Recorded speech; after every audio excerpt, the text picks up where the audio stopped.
chers amis, bonsoir. Bienvenue pour ce deuxième cours sur Maïmonide. Donc c'est le deuxième cours d'une série de 5.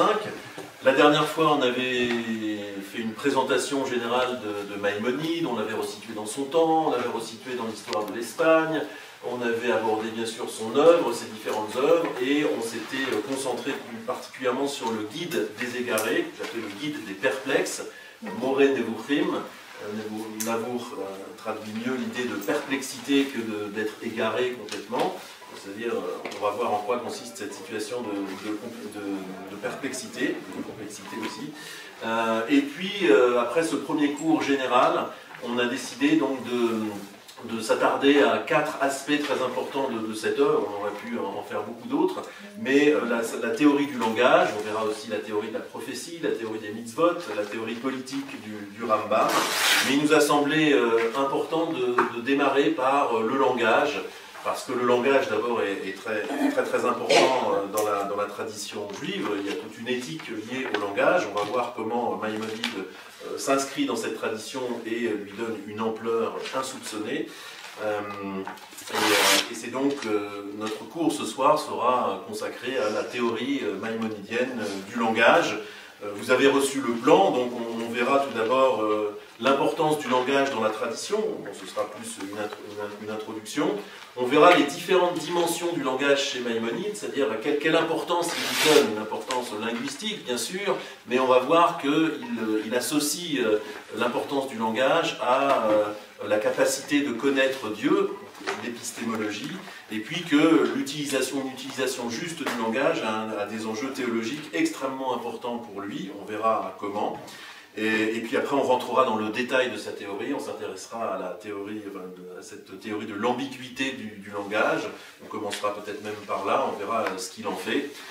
Je n'en dis pas plus, on abordera les choses les unes après les autres. Donc tout d'abord, l'importance du langage dans la tradition, elle ne saurait être sous-estimée. Bien sûr, on peut isoler deux faits majeurs qui posent toute l'histoire du livre de la Genèse peut être interprétée par rapport au langage. Tout d'abord, le fait que la création soit présentée comme un fait de langage, et puis bien sûr le fait que l'homme lui-même soit doté, dès sa création même, de la capacité de langage. Donc, petit 1, j'ai envie de dire, le langage au cœur de la création. Bien sûr, le 3e verset de la Genèse énonce « Vayomer Elohim yehi or vayehi or » que la lumière soit et la lumière est. Et puis ce type de création se reproduit 10 fois. 10 fois Dieu parle et la création est. Vaikra Elohim laor yom, et voilà que Dieu, au verset 5, appelle la lumière, il l'appelle jour, et l'obscurité, il l'appelle la nuit. Donc non seulement il dit les choses pour que les choses existent, mais en plus il les appelle d'une certaine façon. Donc il y a ce dire et il y a cette appellation qui est absolument majeure dans tout le premier chapitre de la Genèse. Alors cette présentation linguistique de la création a de quoi interpeller, elle a fait l'objet de plein d'interprétations divergentes dans la tradition. La plus simple, c'est que le langage serait la matière même du monde. Il y a beaucoup de midrashim qui disent que Dieu, avant même la création, existait la Torah, l'idée de Torah, l'idée d'un plan, et que Dieu aurait regardé dans cette Torah et il aurait créé le monde sur le modèle, en quelque sorte, de la Torah. L'interprétation mystique dit que le langage est la matière même du monde, et c'est d'ailleurs sa justification pour ensuite décortiquer les mots et triturer les mots avec toutes sortes de techniques, parce que fondamentalement, de la même façon peut-être que le vivant serait composé de petites cellules d'ADN et que le vivant serait la combinaison, les différents types de combinaisons possibles des cellules de base, et bien peut-être que le monde, d'une certaine façon, aussi serait des compositions de lettres. La théorie mystique pousse cette analogie très très loin. Ça, c'est une façon d'interpréter les choses, je dirais littérale, c'est-à-dire Dieu dit et le monde est, donc le monde c'est du langage. Il est une interprétation plus symbolique qui consisterait à dire non, il ne faut pas lire ce texte au sens premier de manière complètement littérale. Qu'est-ce qu'on veut nous raconter quand on nous dit que Dieu parle et le monde est? Eh bien, on essaye de produire une analogie. comme il est très difficile d'expliquer en quoi Dieu est à la fois dans le monde et au-delà du monde. C'est pas facile, cette notion de transcendance. Il crée, mais en tout cas il reste distinct de sa création. Vous savez, il y a l'image du potier. Quand la poterie est en train d'être faite, il y a une unité organique entre le potier et l'instrument, et puis une fois que l'instrument est fait, paf, l'instrument mène sa vie toute seule, et puis le potier mène sa vie de son côté. La poterie peut se casser, le potier peut rester vivant, ou à l'inverse, le potier peut mourir, mais la poterie reste. Donc il y a une séparation au-delà de la création. Or, nous dit-on, enfin pour la tradition, non seulement Dieu a créé le monde, donc il y a un lien entre les deux, mais Dieu est tout le temps là, en quelque sorte, une fois la création terminée. Il y a un lien de transcendance qui est extrêmement difficile à expliquer. Et alors, peut-être que la Genèse, c'est la piste qui a été suivie par certains commentaires, serait de dire que, qu'est-ce qu'on nous dit quand, à travers cette histoire de langage, eh bien on nous dirait que le rapport de Dieu avec le monde, ce rapport de transcendance si difficile à expliquer, serait du même ordre, c'est une analogie pour nous dire que c'est la même chose que le rapport entre le mot et la chose. Et là, déjà, ça éclaire les choses d'une manière différente, parce que c'est vrai que le rapport entre le mot et la chose, c'est quelque chose d'intéressant. À la fois, il y a un rapport très précis, et à la fois, ça n'a pas de rapport. Dans les langues différentes, on dit book en anglais, on dit livre en français, et sefer en hébreu. Et donc, il n'y a pas un rapport intrinsèque entre le fait de dire d'une certaine manière et la chose. Et pourtant, il y a quand même un lien de signification. Donc, à travers le fait que Dieu parle pour créer, on cherche à nous donner une analogie, ce lien à la fois de différence entre Dieu et le monde. Dieu est transcendant au monde, mais en même temps, il est lié de la même façon que les mots sont liés au langage. Donc voilà un petit peu les deux interprétations, en tout cas quelle que soit celle que l'on retienne, on comprend que le langage est quelque chose d'essentiel pour la tradition. C'est bien plus qu'un vecteur de communication, c'est pas juste un instrument qu'on nous a donné et qu'on met dans nos bouches pour communiquer les uns avec les autres, c'est quelque chose dans l'ontologie même du monde, le fait que le monde soit d'une quelconque façon qu'on l'imagine lié au langage. Il y a des thèses déjà très fortes, ça veut dire qu'il y a un lien de signification entre Dieu et le monde, déjà, ça c'est une affirmation majeure de la Bible. Quand on dit, Maïmonide a ce commentaire d'ailleurs très intéressant, il dit que quand Dieu dit que le monde est bon, Tov, c'est une affirmation très forte qu'il y a un sens au monde. On ne croit pas que le monde on est jeté dans le monde par hasard, on pense que Dieu a eu un projet pour le monde, que nous on fait partie du projet divin. Maïmonide s'empresse d'ajouter qu'on n'est pas capable de décrire en quoi le monde est bon. On ne peut pas se mettre à la place de Dieu, ce serait une prétention irraisonnable que d'essayer de définir ce Tov, mais à minima, on sait que le monde, il est Tov, c'est-à-dire qu'il correspond à un projet, et c'est quand même une bonne nouvelle de le savoir. Ça ne rend pas forcément la vie plus facile, mais en tout cas, à travers cette histoire de langage, il y a une affirmation sous-jacente, théologique très forte, c'est que le monde a une signification, et vivre dans le monde, ça a un sens. À nous de le découvrir par tout un tas de procédés, en se reliant bien sûr à la tradition, mais voilà une affirmation très forte. Alors, on pourrait continuer à gloser sur cette création langagière du monde, on va avancer quand même. Il y a d'autres midrashim qui sont très importants. Maxime des Pirkei Avot, chapitre 5, verset 1, qui nous dit « Par 10 paroles, le monde a été créé. Qu'est-ce que cela nous enseigne? N'y aurait-il pas suffi d'une seule parole pour qu'il soit créé ?» Ah oui, bien sûr, si Dieu est tout-puissant et omniscient et ainsi de suite, en une parole, il peut tout créer. Donc pourquoi il y en a 10? Pourquoi il y a cette séparation? Pourquoi il y a ces degrés?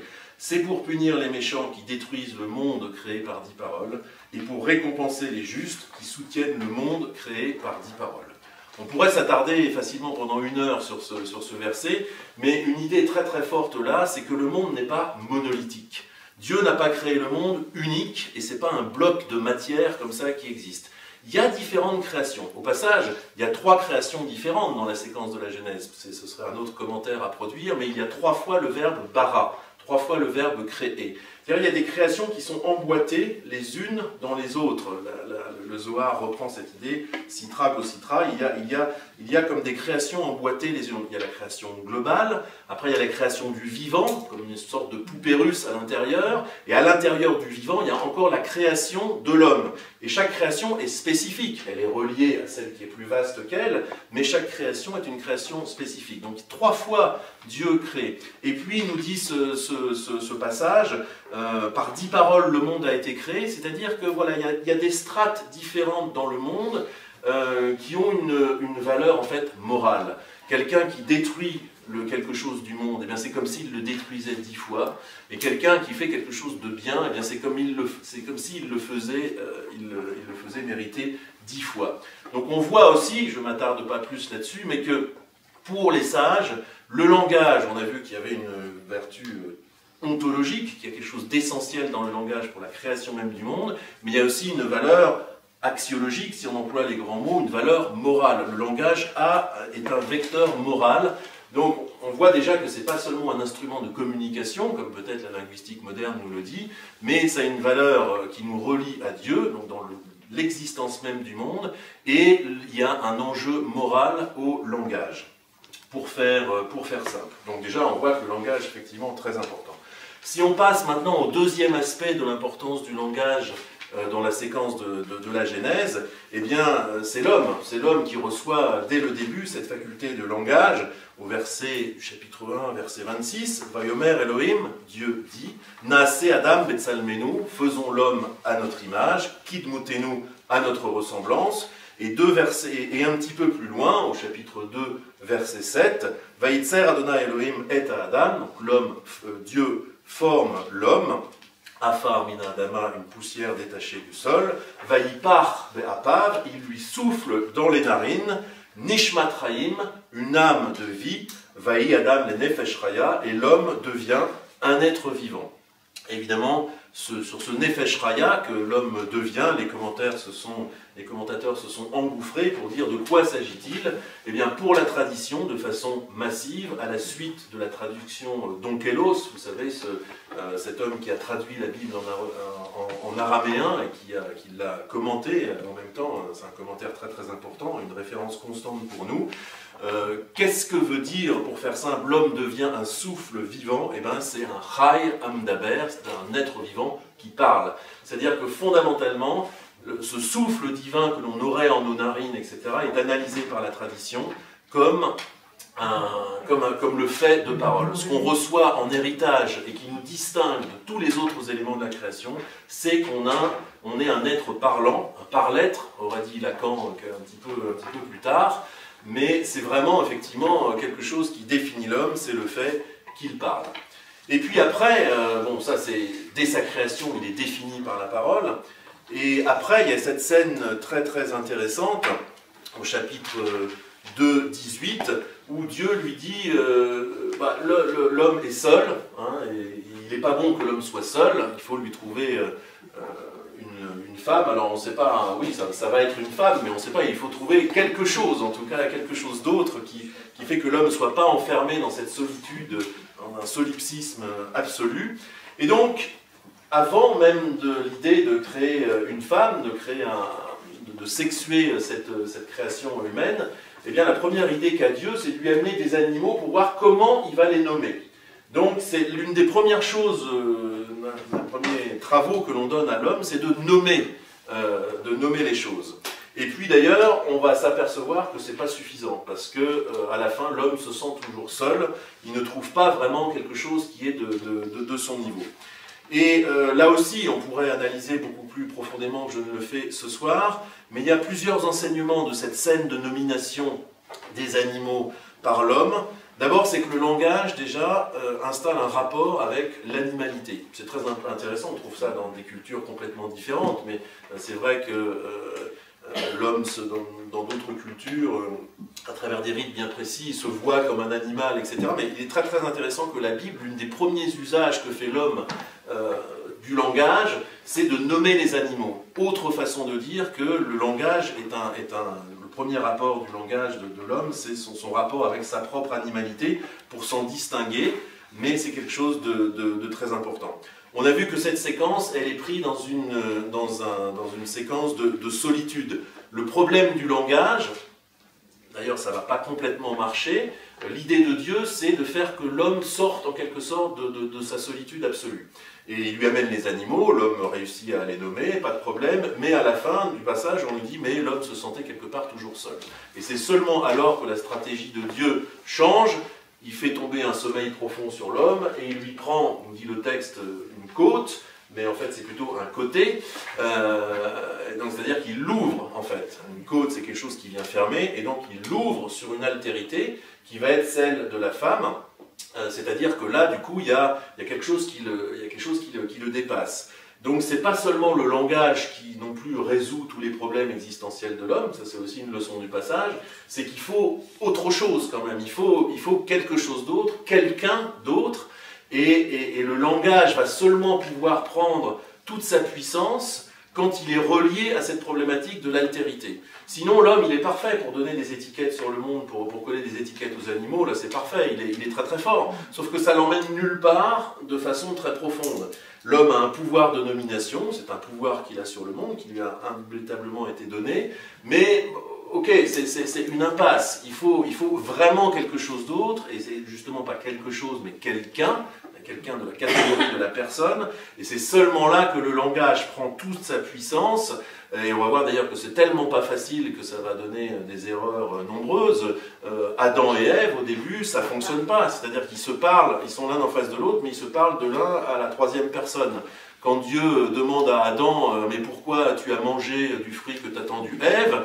eh bien, l'homme répond « Mais c'est elle qui m'a donné... » Donc, par la troisième personne, ils n'arrivent toujours pas à se trouver comme interlocuteurs. Il faudra attendre Caïn et Abel, avant même qu'ils se rencontrent, les deux frères, l'un tue l'autre, sans aucune parole, et il faudra attendre seulement Abraham, beaucoup plus tard, pour avoir une utilisation de la parole intéressante selon la Bible.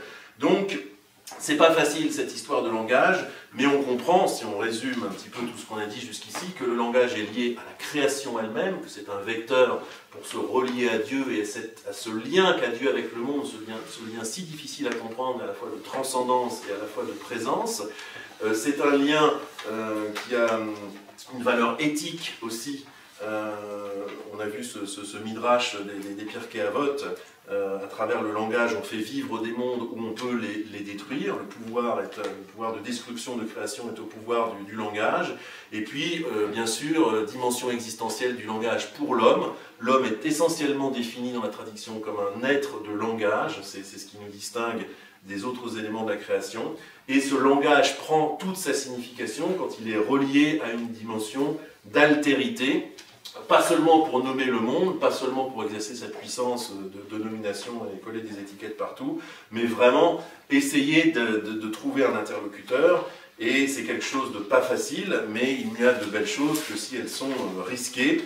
En tout cas, voilà de manière très très rapide l'importance du langage pour la tradition. Alors, on va essayer d'avancer. Maintenant, on va s'intéresser à Maïmonide, on va voir ce qu'il fait de tout ça. Et là, je vais encore rester à ce deuxième stade dans une dimension d'introduction, d'approche. On va distinguer deux choses. Maïmonide parle dans toute son œuvre du langage, il en parle beaucoup dans le Guide des Perplexes, mais il en parle aussi dans le Pérouche à la Mishnah. On a vu que c'était l'une des grandes œuvres halachiques du Rambam, le commentaire sur la Mishnah, qui n'est à distinguer du Mishneh Torah, qui est son chef-d'œuvre halachique, mais déjà dans le Pérouche à la Mishnah, il fait ce travail de synthèse de toute la loi, de tout le Talmud, et il a un commentaire très très intéressant sur le langage, quand il en vient à commenter le traité Pirkei Avot, celui-là même qu'on a cité tout à l'heure, qui est un traité tout à fait particulier de la Mishnah, c'est le seul traité qui n'est pas halachique. C'est un ensemble de maximes éthiques, très très intéressante, qui est d'ailleurs souvent édité à part, parce qu'il a un caractère tellement différent de tout le reste de la Mishnah, que souvent, voilà, c'est un traité distinct, bien connu, et toujours extrêmement profitable de nos jours. Donc il commente le chapitre 1, Halacha 17 du Pirkei Avot, qui dit « Son fils Shimon disait « Toute ma vie j'ai grandi parmi les sages, et je n'ai rien trouvé de mieux pour le corps que le silence. L'essentiel n'est pas l'étude, mais l'action. Celui qui parle beaucoup amène le péché. » Voilà le verset que Maïmonide commente, donc un verset qui est un peu classique, qui se fait l'apôtre du silence. Et comme souvent chez Maïmonide, il suffit d'une petite patte de mouche pour qu'il en fasse un traité entier. Et le voilà qui commence à développer une première théorie du langage, qui va nous intéresser, parce qu'on va voir combien il va l'emmener plus loin encore dans le guide des perplexes. Mais le voilà qui dit, selon les paroles de la Torah, le langage se divise en 5 catégories. Ah bon? Alors intéressons-nous, ça reste de l'introduction, je ne vais pas m'appesantir là-dessus, mais ça montre déjà l'utilisation qu'il a envie de faire du langage. Il dit voilà, il y a une première donc 5 catégories. Une première catégorie du langage qui ressort du précepte, ce qu'il appelle dibour, donc le langage, ou mitzvabo, et le langage en tant que mitzvah. Et il cite un exemple, c'est par exemple la lecture de la Torah, son étude ou la lecture des commentaires. C'est-à-dire qu'il y a un usage intéressant de la parole, c'est la parole quand elle est obligée, quand c'est une mitzvah de parler. On va voir combien c'est important en fait dans l'idée du Rambam. Ça c'est une première catégorie. Ensuite, il y a le langage Dibur ha-Ne'esar, le langage interdit en quelque sorte, le langage dont il faut se garder. Il dit le langage interdit et dont on se gardera, ainsi que les faux témoignages, le mensonge et le colportage, de même que la malédiction. Alors c'est intéressant parce que c'est un opposé total à la première catégorie. La première catégorie c'était le langage en tant que mitzvah, et là en quelque part c'est la perversion de la mitzvah, c'est le langage en tant que vraiment interdit. On ne peut pas du tout faire ça. Ensuite il y a d'autres catégories qui sont quelque part intermédiaires. Il y a ce qu'il appelle le dibur nim'as. Un peu difficile à traduire, mais on pourrait le traduire par le langage détestable. Il dit car il ne comporte, le langage il est détestable, il ne comporte aucun bénéfice pour l'âme humaine, ni droit ni obligation, c'est pas quelque chose d'obligé, comme dans la plupart des histoires où les hommes parlent de ce qui va arriver, de ce qui s'est passé ou de ce qui sera. C'est ce langage que les sages qualifient de conversation vaine, cette partie que les pieux se sont efforcés d'éviter dans leur discours. Ça c'est intéressant parce qu'on pourrait appliquer largement beaucoup de choses qui se disent aujourd'hui en tout lieu et en toutes circonstances. Pour lui, le langage animas, le langage où il n'y a aucun profit, c'est le langage un petit peu mécanique en quelque part, où on sait déjà d'avance ce qu'on va dire. C'est un peu le... Philippe Delerme, je crois, a des très belles pages là-dessus sur ce type de langage aussi. Voilà, on se laisse à parler de choses un peu mécaniques, mais on n'est pas dans ce qu'on dit. On dit des choses qu'on sait déjà, et puis d'ailleurs c'est plus ou moins vrai ou plus ou moins faux, peu importe. Enfin voilà, on se laisse. C'est le langage qui se pousse tout seul, quoi. Et d'un point de vue religieux pour Maïmonide, en tout cas, c'est un langage absolument vain. L'homme et la destination de l'homme est bien plus élevée que celle-là, et il faut supprimer. Ensuite, après, il y a le langage aimé, à Dibour, à Né et Av. La quatrième donnée, le langage aimé, il ne comporte pas de préceptes et est pourtant digne de louange. Ce n'est pas un langage de la mitzvah, ça c'est pas la lecture de la Torah, c'est pas le devoir de réciter une bénédiction ou quoi que ce soit, mais simplement c'est aimé parce que c'est celui qui fait l'éloge des vertus intellectuelles et des vertus morales, qui éveille l'âme à ses vertus par des histoires et des chants, et la préserve du mal par ces mêmes moyens. Donc le langage aimé qui, encore une fois, n'est pas une mitzvah, mais qui pousse l'homme et qui élève l'homme. Et puis la cinquième catégorie du langage qui distingue, Dibur ha-Mutar, le langage qui est permis. Et c'est celui que son commentaire, c'est par celui-ci que se caractérisent les êtres humains, à savoir les paroles qui sont propres à son mode de vie naturel, son commerce, sa subsistance, sa nourriture, sa boisson et ses vêtements, et toute autre chose dont il a besoin. Ceci est permis, ne comporte ni avantage ni perte, c'est pas le langage animas qui est nuisible et qui sert vraiment à rien, mais il n'y a pas d'avantage non plus spécialement, et si l'homme le désire, il en parlera autant qu'il voudra, et s'il ne veut pas, il n'en parlera pas. Et c'est par cette catégorie du discours que le sage se distinguera du sot, où l'homme y sera loué pour la modération de ses propos, et où les hommes vertueux le mettront en garde de multiplier les paroles. Elle est intéressante cette catégorie de langage parce que, encore une fois, elle n'est ni très vertueuse, ni même d'ailleurs nuisible, elle est liée aux besoins corporels de l'homme. C'est, si on pourrait caricaturer ça en disant c'est un peu le langage passe-moi le sel. C'est-à-dire on a besoin dans la vie courante de dire passe-moi le sel, mais voilà, c'est un langage purement fonctionnel. Et le sage, donc c'est bien, enfin je veux dire, il n'y a rien à reprocher à ça, il n'y a pas de réprobation religieuse derrière ça, mais quand même, si on veut passer du niveau quotidien à celui de la sagesse, il faut quand même s'éviter d'utiliser ce langage qui pourtant est permis, Dibur Hamutar. Alors ça, c'est la classification rapide, on va dire, du Rambam dans le Pérouche à la Mishnah, mais il y a déjà des indications intéressantes qui vont nous servir pour la suite. D'abord, une remarque formelle, c'est très intéressant parce que Maïmonide applique ici, enfin, on a parlé de l'influence de la pensée arabe sur la réflexion de Maïmonide, mais ça c'est vraiment l'application des 5 modalités de la loi dans l'islam qu'il applique au langage. Vous savez qu'il y a ce qui est permis, enfin il y a ce qui est obligatoire, il y a ce qui est interdit, il y a ce qui est simplement permis, et puis il y a ce qui est encouragé ou ce qui est nuisible sans être interdit. Ça, c'est 5 catégories dans la loi islamique. Et finalement, c'est très intéressant que Maïmonide, ici, les applique au langage. Donc ça, c'est un fait culturel intéressant. Et sans plus s'apesantir sur le passage qu'on vient de lire, on voit que l'idéal de Maïmonide, ce serait de rapprocher le langage de la mitzvah absolue. C'est-à-dire que si on pouvait se taire un maximum tout le temps, que ce soit le langage fonctionnel, même celui dont on a besoin, ou que ce soit même le langage qui n'est pas spécialement répréhensible sur le plan religieux, l'idéal chez Maïmonide du langage, c'est le langage d'Ibur HaMitzvah. C'est le langage de la mitzvah, celui qui fait que on parle que quand on est obligé de parler d'un point de vue religieux, et en même temps, donc, le devoir dire, un dire qui serait complètement en accord avec le devoir dire, ou le dire qui parle du devoir, un dire-devoir, si on peut résumer ça ainsi. Donc, normalement, dire, enfin, en tout cas dans la philosophie la plus classique, c'est parler de ce qui est. Aristote va dire, voilà, on distingue la fausseté de la vérité, on est dans la vérité quand on dit ce qui est, et on est dans la fausseté quand on dit quelque chose qui n'est pas ce qui est. Donc c'est déjà un très bel idéal, je dirais, philosophique, d'arriver à dire le monde tel qu'il est.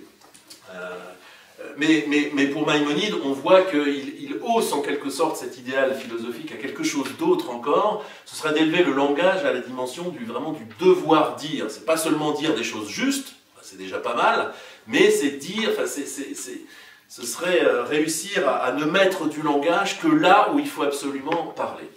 Et donc il y a un idéal, c'est intéressant parce qu'il y a un idéal à la fois presque mystique qui tend vers le silence. Tant qu'il n'y a rien à dire vraiment d'absolument nécessaire, il faudrait pouvoir se taire dans l'absolu. Et en même temps, il y a un recouvrement du langage par la mitzvah. Et ce sont deux éléments intéressants parce qu'on va voir que dans le Guide des Perplexes, il va faire le sommet du langage. Pour lui, ça va être le langage de Moïse. Pourquoi de Moïse précisément? De Moïse en tant que prophète. Et en tant que prophète absolument distinct de tous les autres prophètes qui ont eu aussi des paroles de vérité, parce que Moïse est celui qui donne la loi, c'est le donateur de la loi, et ce type de langage de la loi est pour Maïmonide le summum du langage, et on retrouve cette idée qu'on a déjà quelque part ici sous-jacente, à savoir que quand le langage est recouvert par la mitzvah et réciproquement, alors là on est dans l'idéal absolu. Donc voilà déjà une petite préparation à la façon dont Maïmonide envisage le langage. Alors, on avance un petit peu dans notre présentation. La deuxième partie, là on est dans le deuxième point du 2, les dimensions de la théorie du langage dans le Guide des Perplexes. Sans encore entrer complètement dans le détail, je voulais vous donner un petit peu un aperçu. Donc, la première dimension du Guide des Égarés, c'est une dimension linguistique où Maïmonide commence une théorie sur l'ambiguïté du langage, dans quel sens le langage est ambigu, et pourquoi c'est important de le désambiguiser, en quelque sorte. Mais après, on voit qu'en partant de cette théorie de l'ambiguïté, il va nous emmener vers une dimension qu'on pourrait appeler théologique, c'est-à-dire pourquoi c'est important que le langage soit compris, enfin soit interprété, parce que ce qui frappe, et d'ailleurs c'est ça la situation de perplexité, c'est que quand on lit la Bible, en fait, il y a une conception, une présentation très anthropomorphique de Dieu. Dieu parle, Dieu voit, Dieu descend voir ce qui se passe à Babel, Dieu n'est pas content, Dieu est en colère, Dieu frappe, la main de Dieu, le bras étendu de Dieu, etc. Et ça, c'est extrêmement grave pour Maïmonide. Enfin, il est très important pour lui d'expliquer que la véritable conception de Dieu, évidemment, n'est pas une conception anthropomorphique. Ça nous paraît peut-être évident à nous, mais peut-être que longtemps ça l'a pas été. Il s'est trouvé d'ailleurs des sages tout à fait fameux pour dire non, mais qui est-on pour dire que Dieu n'a pas de bras, etc. On n'en sait rien. Et là, c'est un des cœurs idéologiques de Maïmonide de dire non, l'homme ne peut pas concevoir autre chose. Il conçoit les choses, même les plus abstraites, sur le modèle de son corps. Donc l'homme projette son corps partout, même dans les idées les plus abstraites. Et s'il est une vérité théologique qu'on doit atteindre, c'est une compréhension de Dieu qui n'est pas anthropomorphique, c'est-à-dire que Dieu n'est pas corporel. Pour Maïmonide, il y a 3 vérités fondamentales qu'il faut absolument défendre par tous les moyens possibles. C'est l'incorporéité de Dieu, le fait que Dieu n'a pas de corps, le fait qu'il existe et le fait qu'il est un. Et c'est très intéressant qu'ils mettent l'accent là-dessus parce que, par ailleurs, Maïmonide peut effectivement être ésotérique. Il a toute une théorie sur le fait que les intelligences des êtres humains sont différentes. C'est une pensée d'ailleurs qui est partagée par beaucoup de penseurs médiévaux. Il faut attendre le XVIIIe siècle et l'idéal de démocratisation du savoir pour être dans une pensée égalitaire, etc. Mais pour les médiévaux, il est tout à fait évident qu'il y a une hiérarchie des intelligences et qu'on ne peut pas raconter n'importe quoi à tout le monde. Et qu'il faut serrer, etc. Et donc des théories très élitistes. On voit ça chez Averroès, on voit ça chez... Et ce qui est intéressant chez Maïmonide, c'est qu'il reprend partiellement cette théorie de l'ésotérisme nécessaire, parce que les intelligences sont différentes, et on ne peut pas mettre des vérités dans les mains de tout le monde, parce que sinon c'est la destruction de la société. C'est la base de l'ésotérisme politique. Mais par contre, il y a 3 vérités qu'il faut absolument démontrer et clamer et à tout le monde, c'est l'incorporéité de Dieu, son existence et son unité. Et le langage est très important là-dedans, puisqu'il faut commencer par déminer tout ça. Il faut déminer toutes les expressions anthropomorphiques qui laisseraient penser que Dieu a un corps.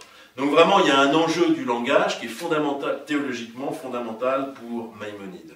Le deuxième enjeu théologique, on le verra, on lira les passages, hein, parce que là j'enchaîne un petit peu vite, mais on reviendra, c'est l'articulation du langage et de la foi. Maïmonide va avoir une conception de la foi tout à fait philosophique, extrêmement rationnelle, d'ailleurs qui va déclencher la colère de certains cercles plus piétistes, etc. Qui vont dire non, ça c'est l'influence aristotélicienne sur Maïmonide, c'est pas bon du tout, etc.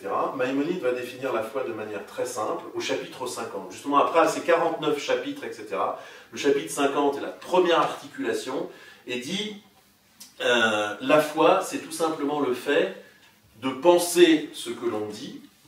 Bon, pour l'instant, voilà, tout va bien, etc.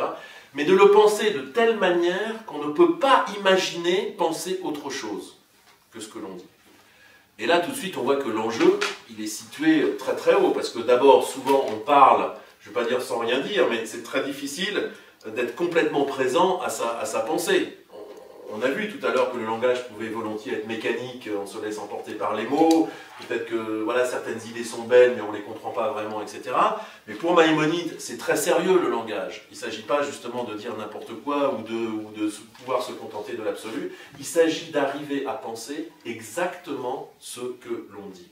Et c'est pour ça que Maïmonide a une conception, on va dire, cognitive de la foi, et c'est pour ça qu'il a défini des principes de foi. 13 principes, 13 énonciation qu'il s'agit absolument de croire. Alors évidemment, cette conception de la foi n'est pas la foi du charbonnier, n'est pas la conception piétiste, etc. Beaucoup se sont opposés en disant non, mais là c'est trop philosophique pour nous, cette histoire-là.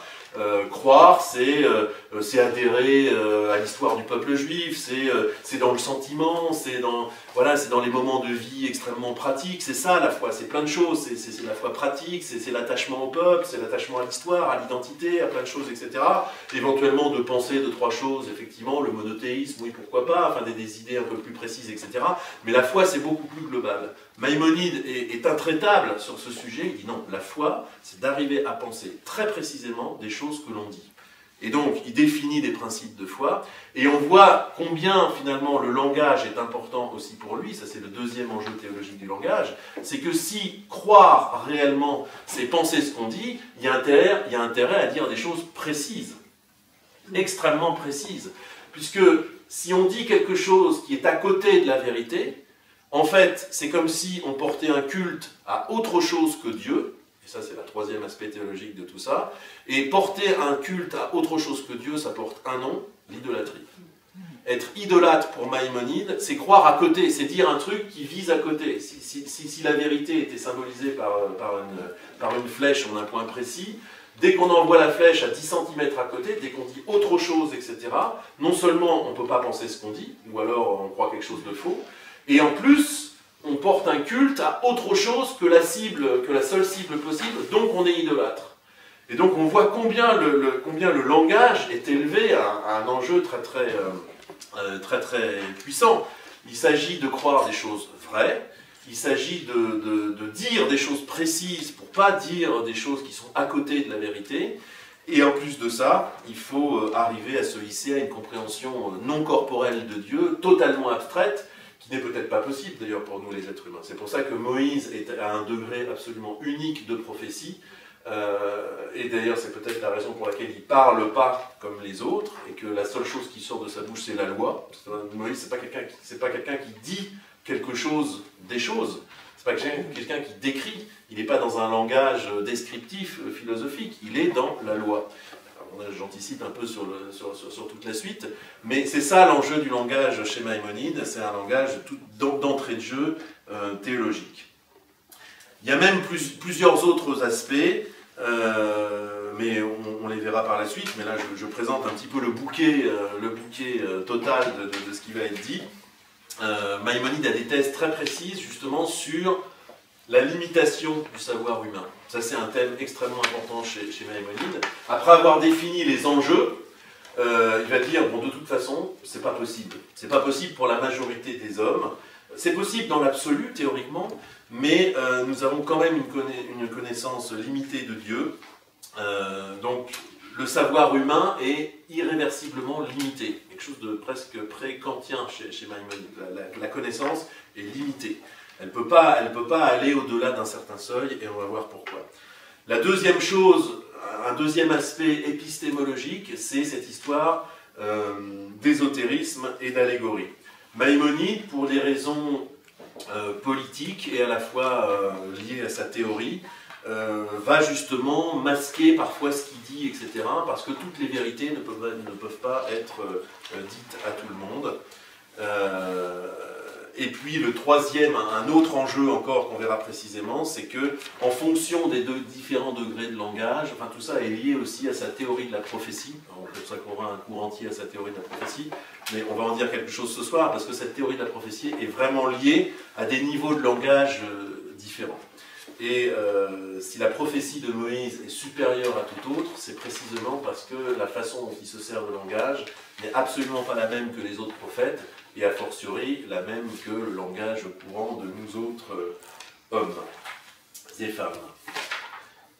Voilà donc un peu pour l'approche générale du langage chez Maïmonide. On a vu donc un peu déjà dans le commentaire de la Mishnah comment le langage il s'est essayé de tendre vers la mitzvah et le devoir dire et s'abstenir de toute parole inutile. Et on a vu donc toutes les dimensions qui vont être développées par Maïmonide, linguistique, épistémologique, théologique. Et c'est à ça qu'on va s'attaquer maintenant. Donc la situation de la théorie maïmonidienne de l'ambiguïté du langage, c'est notre grand troisième point. Et là on va lire, donc on va commencer à ouvrir notre guide des égarés. Dans une introduction, donc voilà, il y a tout un tas de chapitres, et il y a une introduction, et d'entrée de jeu, Maïmonide nous parle de l'ambiguïté du langage, et on va voir pourquoi c'est important pour lui. Donc on est à la page 6, alors est-ce que vous avez bien ça Oui. Voilà. Donc ce traité, page 6, ce traité a d'abord pour but d'expliquer le sens de certains noms. Ça commence de façon très modeste, hein, parce qu'à la fin du livre, on se retrouve avec le plus grand livre de pensée de tous les temps. Il se pose pour but d'expliquer le sens de certains noms qui se présentent dans les livres prophétiques. Tiens, déjà, le thème de la prophétie, dès la première ligne, installé. Parmi les noms, il y en a qui sont homonymes, mais que les ignorants prennent dans l'indécence dans lequel l'homonyme est employé. D'autres sont métaphoriques, deuxième catégorie, et on les prend dans le sens primitif dont la métaphore est empruntée. D'autres, enfin, sont amphibologiques, on va préciser tout ça, de sorte que tantôt on croit qu'ils sont employés comme nom appellatifs, et tantôt on se figure qu'ils sont homonymes. Ne vous inquiétez pas si on ne comprend pas tous les mots. Le but de ce traité n'est point de faire comprendre tous ces noms au commun des hommes ou à ceux qui commencent à étudier, ni d'instruire celui qui n'étudie que la science de la loi, je veux dire son interprétation traditionnelle, car le but de ce traité tout entier est de tout ce qui est de la même espèce, et la science de la loi dans sa réalité, ou plutôt, il a pour but de donner l'éveil à l'homme religieux chez lequel la vérité de notre loi est établie dans l'âme, est devenu un objet de croyance, qui est parfait dans sa religion et dans ses mœurs, qui a étudié les sciences des philosophes et en connaît les divers sujets, et que la raison humaine a attiré et guidé pour le faire entrer sur son domaine, mais qui est embarrassé par le sens extérieur, littéral, de la loi, et parce qu'il a toujours compris qu'on lui a fait comprendre du sens de ces noms homonymes ou métaphoriques ou amphibologiques, de sorte qu'il reste dans l'agitation et dans le trouble. Se laissera-t-il guider par sa raison et rejettera-t-il ce qu'il a appris en fait de ces noms? Il croira alors avoir rejeté les fondements de la loi. Ou bien s'entraînera-t-il à ce qu'il en a compris sans se laisser entraîner par sa raison? Et il aura donc tourné le dos à la raison, et il s'en sera éloigné, croyant néanmoins avoir subi un dommage et une perte dans sa religion, et persistant dans ses opinions imaginaires par lesquelles il se sentira inquiété et oppressé, de sorte qu'il ne cessera d'éprouver des souffrances dans le cœur et un trouble violent. C'est un passage d'une densité extraordinaire, parce qu'il y a plein de thèmes qui sont installés ici. Alors comment éclaircir un petit peu les points essentiels de ce qu'on vient de lire, c'est quoi? Alors déjà, Maïmonide reprend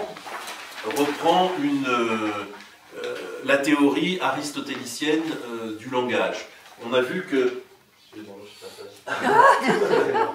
Mon fils Nathan.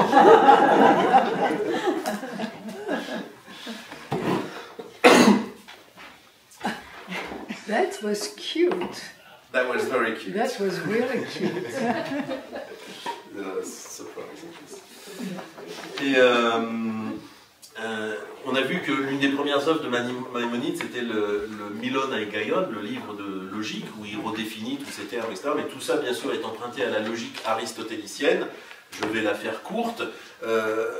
Les homonymes, par exemple, d'ailleurs, c'est un sens très différent dans la linguistique d'aujourd'hui. Les homonymes, c'est des choses dont le nom seul est commun, nous dit Aristote, tandis que la notion, le logos désigné par ce nom, est diverse. Et alors l'exemple qu'il donne est surprenant, il dit par exemple, on emploie le mot homme, voilà, un mot, et pourquoi c'est homonyme? Parce que homme, ça peut se dire d'un homme vivant qu'on voit dans la rue, et ça peut se dire aussi d'un homme qui est dessiné en peinture. Voilà. Et l'essence de la chose, le logos de la chose n'est pas la même. Il y en a un, c'est un type qui vit avec des tissus biologiques, etc. Et l'autre, c'est une représentation bidimensionnelle, etc. Et on parle d'homme. Donc on emploie le même mot pour des choses qui sont dans la réalité différentes. Ceci n'est pas une pipe. Sauf qu'en linguistique, bon, on va distinguer le signifiant du signifié et du référent. Donc on est dans une... Mais pour faire simple, voilà l'exemple d'homonymie. Et la synonymie, c'est autre chose, et on a vu l'amphibologie, c'est aussi autre chose, on ne va pas rentrer dans le détail, mais les mots sont fondamentalement ambigus. C'est-à-dire quand on emploie un mot, en fait, ça peut référer à des choses quand même différentes, pour faire très simple. Ce qui est intéressant, c'est que donc, on voit, Maïmonide commence en philosophe, en empruntant aux catégories aristotéliciennes, et ce qui est très intéressant, c'est qu'il relie immédiatement ça à la prophétie, sauf que quand on aborde le livre, on n'est pas du tout capable de voir ce qui va se profiler derrière, mais à la situation de perplexité. C'est-à-dire que là, on a une explication du titre immédiatement. La situation de perplexité, c'est quoi? C'est justement... et là, il définit son public, il définit à qui ce livre est adressé quand il dit ça. Il dit, voilà, le perplexe, et c'est pour ça que j'écris mon livre, c'est celui qui est parfait dans sa vie religieuse. C'est pas le mécréant d'aujourd'hui, ou l'athée, ou l'agnostique qui se poserait tout un texte. Non, non, non. Le perplexe, c'est celui... c'est l'homme religieux chez lequel la vérité de notre loi est établie dans l'âme. Je veux dire, c'est depuis son enfance, etc. C'est devenu un objet de croyance, il n'y a aucun souci, etc. Mais qui est attiré par la raison humaine, est guidé pour la faire entrer sur son domaine, et qui est embarrassé par le sens littéral de la loi. Autrement dit, c'est celui pour qui la Torah est vérité, mais qui, quand il lit que Dieu parle, que Dieu montre, que Dieu voit, que Dieu se met en colère, etc., le sens littéral le rend perplexe, parce que pour quelqu'un qui est raisonnable, ce n'est pas possible de croire que Dieu a un corps. Genre parce que Dieu n'est pas un homme, Dieu est une réalité au-delà, et il sent bien qu'il y a quelque chose qui cloche. Et alors, il présente la situation de perplexité jusqu'au bout. Il dit, alors c'est quoi les stratégies? Il y a une stratégie qui est de se débarrasser de son objet de croyance, de dire, non, c'est la raison qui prime, mais à ce moment-là, il décrit un état inquiété et oppressé, c'est-à-dire il pensera avoir subi un dommage et une perte dans sa religion s'il ne choisit que la raison. Et puis s'il ne choisit que les textes, que la littéralité du texte, c'est comme s'il se supprime toute une partie de lui, etc. Et Maïmonide dit on a besoin de marcher sur nos deux jambes sont contradictoires, mais si on supprimait l'une au détriment de l'autre, ce serait une situation de souffrance. C'est intéressant, c'est-à-dire qu'on a besoin d'un symbolique autre, et on a besoin aussi de la raison. Mais c'est contradictoire. Et où est-ce que ça fait mal? C'est la littéralité qui fait mal. Et c'est pour ça que moi, Maïmonide, je vais démonter cette littéralité-là en montrant que les mots n'ont pas toujours le sens qu'on prétend leur dire. Et c'est pour ça que le langage est mis en avant. Il y a tout un travail de déconstruction du langage. Les 49 chapitres sont un travail de désanthropomorphisation du langage. Parce que c'est le premier enjeu et c'est au cœur même de la situation de perplexité. Donc le langage est vraiment la première chose importante du bouquin. Il y a une situation de perplexité de quelqu'un qui existe entre la vérité des textes et sa raison. Et le vecteur pour dénouer les nœuds, eh bien, ça va être une théorie du langage. Donc, c'est un programme extrêmement fort. Maïmonide est aussi l'héritier d'Aristote ici. Enfin, c'est intéressant parce que le problème d'Aristote et de Platon face aux sophistes, c'était justement un juste usage du langage. Il y avait plusieurs conceptions qui s'opposaient à l'époque. Il y en a qui disaient, voilà, quand on dit quelque chose, le dire est collé au monde, c'est-à-dire qu'on dit les choses telles qu'elles sont. Et donc il y a une vérité immanente du langage, c'est-à-dire on ne peut pas dire autre chose que ce qui est. À partir du moment où on parle, puisque les noms sont chargés d'ontologie, etc., on ne peut pas être autrement que dans la vérité. Il y avait une conception complètement inverse qui était de dire, non, dire c'est une réalité sonore qui n'a aucun rapport, le langage est totalement conventionnel, il n'y a aucun rapport de vérité entre les mots et les choses, et donc on peut dire n'importe quoi, enfin pratiquement n'importe quoi, le but c'est d'être habile et cohérent. En gros c'était ça, pour simplifier, la sophistique, le fait d'être sophiste, c'est finalement de convaincre l'homme. Il y a une réalité du monde, on ne sait pas ce qu'elle est. Le langage n'a aucune prétention à dire la vérité du monde. Par contre, ce qui est important, c'est qu'entre les hommes, si on parle, moi j'arrive à vous faire changer d'avis, j'arrive à vous faire bouger, j'arrive à vous faire prendre des décisions, et le langage n'a une vertu que humaine, et absolument pas une prétention à la vérité. Et entre ces deux extrêmes d'un langage qui importerait la vérité par construction, ou d'un langage totalement déconnecté du monde qui sert qu'à convaincre et à un usage politique, eh bien, il y avait la position intermédiaire d'Aristote qui dit non, c'est ni l'un ni l'autre, il y a un rapport de signification. Quand même, oui, le langage est conventionnel, le fait que ça se dise book, livre ou sefer, il n'y a pas une signification mystique à prendre dans tout ça. Par contre, il y a un langage de signification qui est relié à la vérité, parce que le langage, en fait, nomme des états d'esprit. Et l'homme est en contact avec le monde. L'homme, il est en contact sensoriel avec le monde. Il y a des choses qui lui sont données du monde. Et dans son cerveau, tout ça, ça mature. Et les mots qui sortent pour nommer ces sensations, Bon, c'est conventionnel, il y a moins de mots que de situations, mais c'est quand même en contact avec la réalité, parce que si on fait la séquence, il y a le monde, il y a les sensations entre le monde et l'homme, l'homme il cogite, etc. Et il y a des sons qui sortent de sa bouche pour exprimer quelque chose qu'il a quand même vécu. Donc c'est un peu en zigzag, c'est un peu tordu, mais il y a quand même une continuité entre ce que vit l'homme et le langage qui sort. Donc le langage a une prétention à la vérité. Ça, c'était la grande position d'Aristote. Et on voit que Maïmonide reprend quelque part cette théorie de l'adéquation du langage. Le langage, c'est pas n'importe quoi. Le langage, c'est sérieux. Le langage a prétention à dire une vérité, qui ne peut pas être totale parce qu'il y a de la déperdition d'énergie entre les deux. Mais il s'agit de dire ce qu'on pense, et c'est ça la vraie foi. Et il s'agit d'arriver à nommer le mieux possible Dieu, parce que sinon on est dans l'idolâtrie. Donc finalement, Maïmonide reprend à la fois une sorte d'idéal aristotélicien de la non-contradiction, arriver à dire des choses qui ne sont pas contradictoires, mais à le requalifier dans un langage religieux. C'est ça toute l'ambition de la théorie de Maïmonide. Est-ce que c'est clair, ces choses-là? Le deuxième point, on a vu donc théorie de l'ambiguïté. Le langage est ambigu, il y a moins de mots que de situations, mais il y a quand même une prétention à la vérité du langage. Il faut s'en servir d'une certaine façon. Le langage, c'est pas n'importe quoi, et il y a une justesse possible du langage. Deuxième but, il détaille un peu l'ambiguïté, et ça c'est page 8. Donc on a vu, le premier but pour lui, c'était d'expliquer les noms. Mais on a vu combien que expliquer les noms des ambiguïtés, c'était déjà très très important. Deuxième but, c'est la notion d'allégorie. Et là, on va vraiment, enfin, entrer au cœur du sujet, on y est déjà, mais c'est intéressant de voir. Page 8. Ce traité a encore un deuxième but. Vous y êtes? Oui. Ce traité a encore un deuxième but, c'est celui d'expliquer des allégories très obscures qu'on rencontre dans les livres des prophètes. Tiens, encore une fois la prophétie. Sans qu'il soit bien clair que ce sont des allégories, et qu'au contraire l'ignorant et l'étourdi prennent dans leur sens extérieur, sans y voir un sens ésotérique. Cependant, si un homme véritablement instruit les examine, il en résulte également pour lui un trouble violent lorsqu'il les prend dans leur sens extérieur. Donc, toujours cette situation de perplexité. Si on prend les choses de manière littérale, c'est impossible à penser, et non seulement on est dans la fausseté, mais en plus ça fait mal. Ça fait mal, il y a presque une description clinique. La vérité, ça a une importance clinique et psychologique pour l'homme. C'est pas seulement philosophique, c'est essentiel.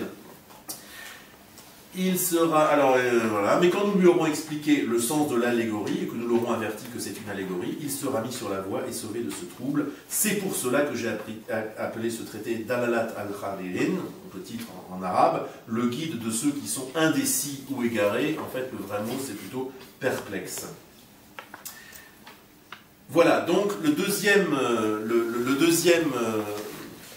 la deuxième chose chez Maïmonide, c'est donc ce travail, donc l'allégorie, en fait, quelque sorte, c'est la théorie de l'ambiguïté, mais sur un passage entier. Il y a des passages entiers, extrêmement troublants dans la Bible, où on décrit des songes, par exemple la vision d'Ézéchiel, qui voit un chariot divin, etc. Donc des passages entiers, qui sont des allégories, et qu'il s'agit de comprendre, et certainement pas de croire, croire au sens propre.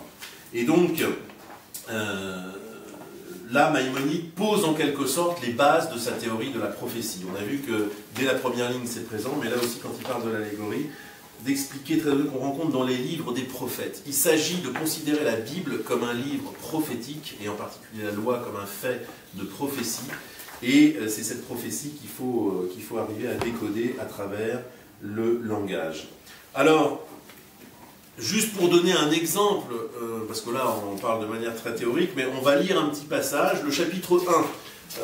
Je vous ai dit, les 49 premiers chapitres, il prend un mot précis et il l'analyse pour déconstruire. Donc on va juste quand même donner un exemple pour que vous voyez de quoi on parle exactement, ça ne supprime pas la lecture du livre lui-même, mais là on est page 33-34, on va juste lire le début et on va voir la beauté, la précision de Maïmonide, qui est à la fois sur des prétentions philosophiques et en même temps qui est un exégète du texte absolument admirable. Page 33-34. Vous avez ça? Oui. D'accord. Normalement c'est classé à peu près dans l'ordre. Voilà, donc le chapitre premier. Voilà, il prend un mot et puis il démonte tout. Tselem et Dmout. Tselem, c'est l'ombre, enfin, Tsel, c'est l'ombre. Tselem, c'est l'image. Et Dmout, c'est plutôt la ressemblance. Il y a eu des gens qui croyaient que Tselem, dans la langue hébraïque, désignait la figure d'une chose et ses linéaments, quelque chose de physique. Et ceci a conduit à la pure corporification de Dieu. Déjà, il attaque fort. Je veux dire, quand il tape sur un clou, il ne se trompe pas. Je veux dire, il va directement à l'essentiel. Son but, lutter contre la corporéité de Dieu. Et il s'attaque au premier mot, c'est Tselem et Dmout. Et parce qu'il est dit dans l'Écriture, faisons un homme à notre image. Naaseh et Adam Betsalmenu. On a lu le verset tout à l'heure. Selon notre ressemblance. Ils croyaient donc que Dieu avait la forme d'un homme, c'est-à-dire sa figure et ses linéaments. Et il en résultait pour eux la corporification pure qu'ils admettaient comme croyance. En pensant que s'ils s'écartaient de cette croyance, ils nieraient le texte de l'Écriture. Toujours la situation de perplexité. Quelqu'un qui est fidéiste, qui croit à la vérité de la Torah, il ne peut pas penser, il ne peut pas s'autoriser à penser tout seul que ce n'est pas vrai. Donc il a tendance à prendre les choses au sens propre. Sauf que si on sert un peu de sa raison, on comprend bien que ça ne peut pas être ça. Donc, situation de perplexité. Seulement, ils admettaient qu'il était plus grand et plus resplendissant qu'eux. Alors ça, c'est une stratégie d'évitement. Comment penser, etc. En disant, bah oui, Dieu est comme un homme, bon, sauf qu'il est un peu plus grand, un peu plus fort, etc. Mais bien sûr, c'est pas encore ça. Et que sa matière aussi n'était pas sang et chair. Et c'est là tout ce qu'ils pouvaient concevoir de plus sublime à l'égard de Dieu. Ils essayaient de penser des choses que Dieu était en quelque sorte sur le modèle d'un homme, mais de manière superlative. Quant à ce qui doit être dit pour écarter la corporéité et établir l'unité véritable, on a vu que les trois choses qui va marteler, c'est corporéité, existence, corporéité et unité, qui n'a de réalité que par l'exclusion de la corporéité. Tu sauras la démonstration de tout cela par le présent traité. Ici, dans ce chapitre, on veut seulement appeler l'attention sur l'explication du sens de Tselem et de Dmout. Et le voilà qui commence vraiment de l'exégèse la plus pure. Je dis donc que la forme, telle qu'elle est généralement connue du vulgaire, porte dans la langue hébraïque le nom particulier de Tohar. Et il dit voilà, Tohar, ça c'est un mot hébraïque qui désigne la forme de quelque chose de physique. Mais ce qu'on entend par Dmout ou Tselem, c'est autre chose. Alors on ne va pas lire tout le chapitre, mais la ressemblance qu'il faut penser selon Maïmonide entre l'homme et Dieu, c'est le fait, on va le lire parce que je crois que vous l'avez, on va lire le passage entièrement. Vous l'avez le 36 et 37 36 et 37 Non. Ah oui, non, vous ne l'avez pas. Alors je vais vous le lire comme ça. Il va dire, finalement, qu'est-ce qu'il faut entendre? Enfin, il démonte tout. Il dit, non, si on voulait parler d'une ressemblance physique, ce serait le mot Tohar, ou ce serait aussi encore d'autres mots, etc. Donc c'est pas ça qu'il faut entendre. Qu'est-ce qu'il faut entendre par ressemblance? Or, comme l'homme se distingue par quelque chose de très remarquable qu'il y a en lui, et qui n'est dans aucun des êtres au-dessous de la sphère de la Lune, c'est-à-dire par la compréhension intellectuelle, pour laquelle on n'emploie ni sens, ni main, ni bras, celle-ci a été comparée à la compréhension divine qui ne se fait pas au moyen d'un instrument. Bien que la ressemblance n'existe pas en réalité, mais seulement au premier abord, et pour cette chose, etc. etc. C'est-à-dire que la ressemblance qu'il a, en quoi l'homme ressemble à Dieu, Dieu n'est pas un corps, etc. Et il a la capacité de comprendre sans avoir des membres, sans avoir un œil qui regarde, sans avoir une oreille qui écoute, sans avoir une bouche qui parle, etc. Eh bien, c'est en ce sens-là qu'il faut comprendre que l'homme ressemble à Dieu, parce que l'homme aussi, par son intelligence, a la capacité de comprendre des choses avec lesquelles il n'est pas en contact direct. C'est-à-dire cette capacité qu'on a de penser à quelque chose qui n'est pas présent et d'être intelligent indépendamment de... On est capable d'une autre intelligence que celle sensorielle. Voilà. D'autres diraient intelligence perceptuelle, c'est celle des animaux, on perçoit des choses dans le sensibilité, et intelligence conceptuelle, par le concept, par l'intelligence, on est capable de se projeter au-delà d'une situation physique présente. Et c'est en ce sens-là qu'il faut comprendre que l'homme ressemble à Dieu, parce que Dieu qui n'est pas un corps, c'est la compréhension pure, absolument abstraite, etc. Donc voilà un très bon exemple. Premier chapitre, Maïmonide va au cœur du problème, le problème de la corporéité divine qu'il s'agit absolument d'écarter. et il va taper le marteau 49 fois dans les 49 premiers chapitres. Il va prendre le deuxième, c'est le mot Elohim. Alors il y a tout ça dans la table des matières, je vais vous en donner un rapide aperçu. Il démonte, même chose, le mot Elohim. Après, le mot Yashav, être assis, le verbe Akum, se lever, le verbe Amad, dont on dit que Dieu est debout, etc.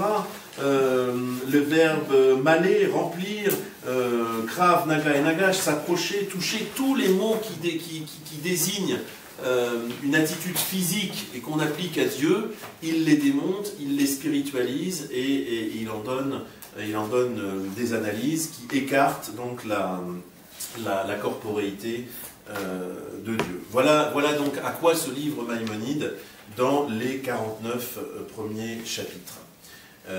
Et donc on a vu que c'est pas gratuitement, parce que c'est encore une fois pour écarter la corporéité de Dieu et avoir des idées justes de Dieu. Alors ça c'est le premier niveau. Là, on est au niveau du 4 dans notre plan. On va voir que cette dimension de parler justement de Dieu, qui est un des gros problèmes médiévaux, dans la pensée chrétienne, on retrouve ça chez saint Thomas, etc. L'un des grands problèmes de la pensée médiévale vis-à-vis du langage, c'est le langage. Bon, on sait comment on s'en sert entre les hommes, etc. Mais comment utiliser le langage pour parler de Dieu? Est-ce que les catégories humaines qu'on emploie dans le langage peuvent s'appliquer à Dieu? Là, on est en plein dans le problème, sauf que Maïmonide lui donne encore une autre ampleur. Donc cette histoire de langage, Maïmonide va l'élever à plein de niveaux différents. Une première dimension qu'il est intéressant de relever, c'est la question de la vérité et de l'ésotérisme. Alors, qu'est-ce que c'est que cette histoire? On va lire un passage.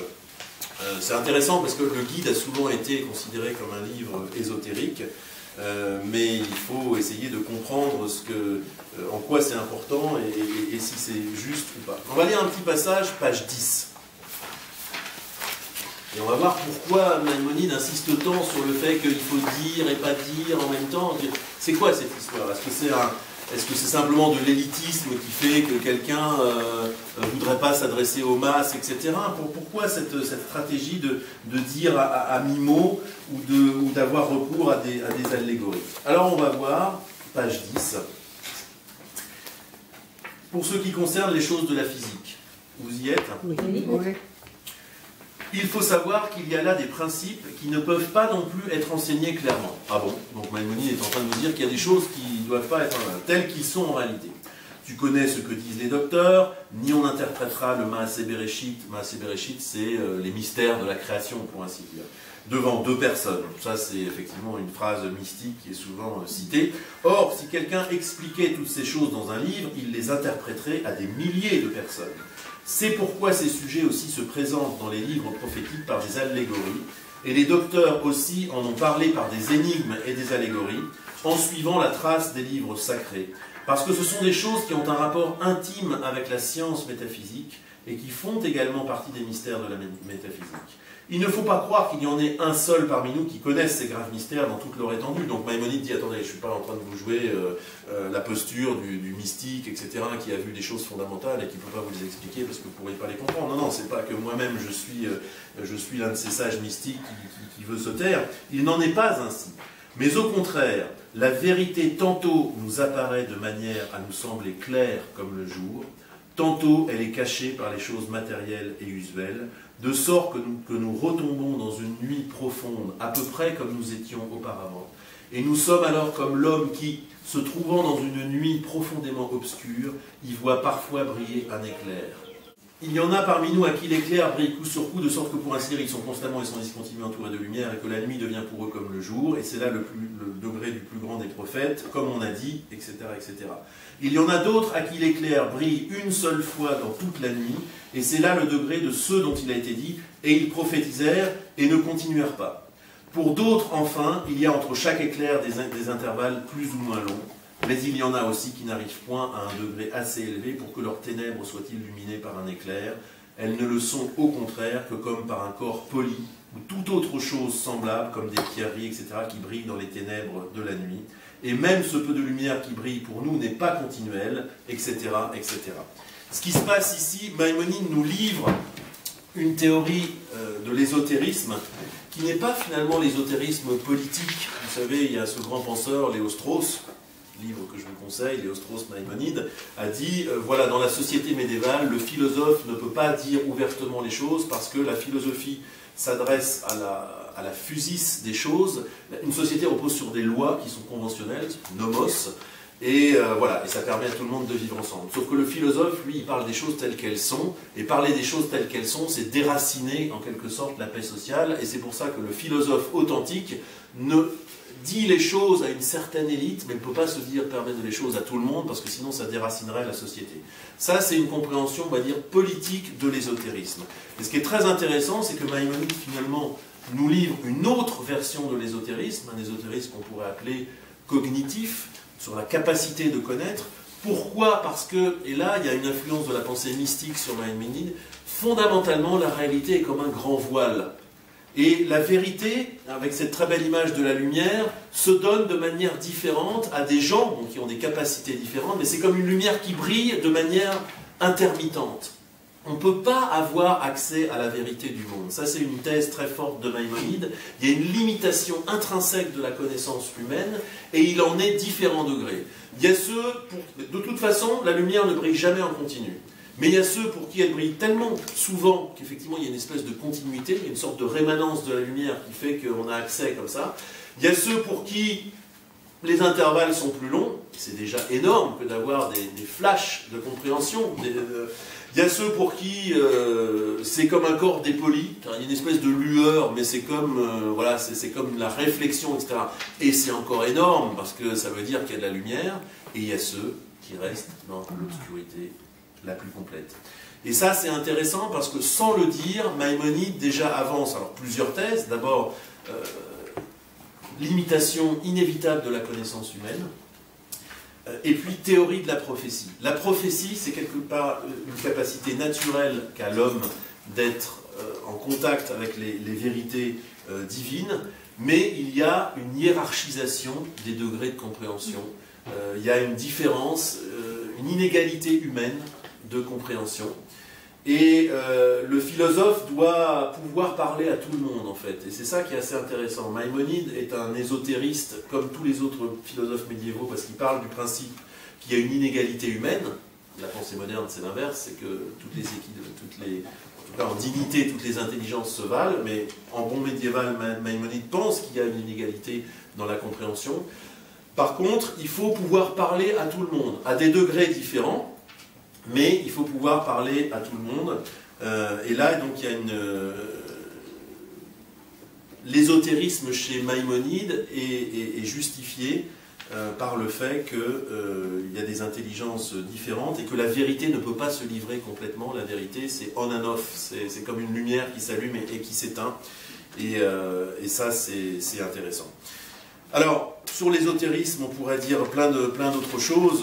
Maïmonide a toute une stratégie pour montrer que cet ésotérisme, en fait, tous les grands sages y ont eu recours, et que quelque part, fondamentalement, la Bible, à travers l'ambiguïté du langage, à travers l'allégorie, etc., est fondamentalement ésotérique. Que de tout temps, la Bible est ésotérique, et c'est ce qui caractérise le texte biblique. Mais là, on n'a pas le temps d'être plus précis que ça. On va avancer. Donc la prophétie, la hiérarchie des degrés de compréhension, on y a eu accès. On va peut-être lire page 11. Est-ce que... Oui, non, ça, on a déjà lu, excusez-moi. Oui, il y a une très belle image, c'est page 18, qui résume finalement toute la théorie, à la fois de l'ésotérisme, de la capacité qu'a l'homme de pouvoir comprendre le monde ou pas. C'est une très belle image qui se trouve à la page 18, 4 lignes avant la fin, ou même la page 17, et puisque... Alors, attendez, où est-ce qu'on a Voilà, on va lire pages 17 et 18 parce que ça va finalement offrir une conclusion. Et puisque j'ai parlé des allégories, nous allons énoncer une proposition qui est celle-ci. Il faut savoir que la clé pour comprendre tout ce que les prophètes ont dit et pour le connaître dans toutes ses réalités, c'est de comprendre les allégories et leur sens et d'en savoir interpréter les paroles.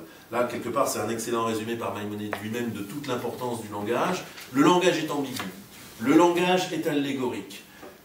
Tout ça est lié avec la théorie de la prophétie. La prophétie, c'est quoi? C'est la capacité à découvrir la vérité du cosmos, du monde et de Dieu, mais à des degrés divers, parce que les intelligences sont des degrés divers. Et de toute façon, même pour le degré le plus élevé, la vérité ne peut pas se livrer entièrement. La vérité, c'est comme une lumière qui s'allume et qui s'éteint. Et donc, le langage de vérité divine est profondément allégorique, et c'est pour ça que finalement tout le livre est consacré à cette compréhension de l'allégorie. Et il continue un peu plus après, tu sais aussi que c'est à cause du fréquent emploi des allégories par les prophètes que le prophète a dit « Ils disent de moi, n'est-il pas un faiseur d'allégories ?» Donc là, on fait confiance à la capacité exégétique de Maïmonide pour aller chercher plein de versets qui sont à l'appui de ça, versets dont il tord le plus souvent le sens, etc., pour aller dans son sens, mais il a un véritable génie de tout ça. Et là, on est donc page 18, « Le sage a dit » comme des pommes d'or dans des filets, on est à la fin de la page 18, 4 lignes avant la page 18, le sage a dit comme des pommes d'or dans des filets, masquillotes d'argent, telle est une parole dite selon ses différentes faces. Et ça, on est au cœur de la théorie de l'allégorie, à la fois de l'ésotérisme et quelque part de ce que pense Maïmonide de la capacité de l'homme à connaître le monde. Écoute l'explication du sujet dont il parle. Masquillotes, donc, comme des pommes d'or dans les filets, comme dans des masquillotes. Masquillotes sont des ciselures réticulaires, je veux dire, où il y a des ouvertures formées de mailles extrêmement fines, comme les ouvrages des orfèvres. C'est une espèce de travail de filet extrêmement fin. On les appelle ainsi parce que le regard y pénètre, etc. Il dit donc, comme une pomme d'or dans un filet d'argent à ouverture très fine, telle est la parole dite selon ses deux faces. Et vois comme cette sentence s'applique à merveille à l'allégorie en règle. Donc une bonne image de l'allégorie, c'est cette espèce de filet de pommes d'or dans des filets d'argent, car il est dit que le discours qui a deux faces, c'est-à-dire qui a un sens extérieur et intérieur, doit avoir l'extérieur beau comme l'argent, mais son intérieur doit être encore plus beau que son extérieur, de manière que son intérieur sera, en comparaison de son extérieur, comme l'or est à côté de l'argent. Il faut aussi qu'il y ait dans son extérieur quelque chose qui puisse indiquer à celui qui l'examine ce qui est dans son intérieur. Comme il en est de cette pomme d'or qui a été couverte d'un filet d'argent à mailles extrêmement fines, car si on la voit de loin ou sans l'examiner attentivement, on croit que c'est une pomme d'argent, mais si l'homme à l'œil pénétrant l'examine bien attentivement, ce qui est en dedans se montre à lui, et il reconnaît que c'est de l'or. Et il en est de même des allégories des prophètes. Leurs paroles extérieures renferment une sagesse utile pour beaucoup de choses, et entre autres pour l'amélioration de l'état des sociétés humaines, comme cela apparaît, etc. etc. Donc l'image est extrêmement forte. Il explique que des pommes d'or dans des filets d'argent, à la fois ça veut dire que l'extérieur est moins beau que l'intérieur, c'est-à-dire que le sens ésotérique des choses est plus puissant et plus profond. Mais qu'en même temps, l'extérieur d'argent fonctionne comme signe, comme signal qu'il y a quelque chose à aller chercher. Parce que si de l'extérieur, apparemment, on voit une pomme d'argent, puisqu'elle a la forme de la pomme, etc., et c'est le réseau qui est tout autour qu'on voit, mais il faut que ça puisse déjà attirer ça, parce que c'est ça qui dirige l'attention sur le système, et seulement là, on s'aperçoit que l'intérieur est plus beau que les uns. Donc voilà toute la dialectique que Maïmonide installe, et pour lui, le texte biblique, le langage même de la Bible, c'est ça. C'est-à-dire, ce sont des allégories, ce sont des paroles qui ont un sens extérieur qui est plus ou moins vrai, plus ou moins faux, mais qui demande à aller creuser, parce que seul l'intérieur de ces paroles est vrai. Et il est là l'ésotérisme. En disant qu'on a une pomme d'argent, on n'est pas complètement faux, mais on parle à celui qui est ignorant. Mais en même temps, à Mevin Yavin, comme on dit, celui qui est intelligent comprendra, il s'apercevra que de parler de pommes d'argent, en fait, c'est le signe qu'il y a autre chose à aller chercher à l'intérieur. Et donc voilà la stratégie de l'ésotérisme maïmonidien, dire des choses à tout le monde qui, à un certain degré, sont simplement à moitié vraies, mais qui font signe quand même vers un degré de compréhension supérieur, les pommes d'or réellement qui sont à l'intérieur. Vous voyez toute la... Et Maïmonide relie ça non seulement à une stratégie de communication, à une stratégie éducative, mais en plus à quelque chose de profond dans le cosmos, à savoir que le cosmos fonctionne comme ça. Le cosmos est un grand voile avec une vérité qui se donne de manière alternative, et la façon la plus juste qu'on ait de se relier à ça, c'est à travers un langage allégorique, qui est donc un petit peu vrai, mais un petit peu faux aussi.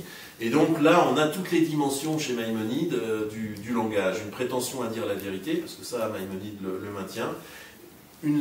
Et en même temps, la nécessité d'avoir recours à des allégories, qui permettent aussi à des gens d'intelligence différente de pouvoir quand même profiter des paroles de la tradition.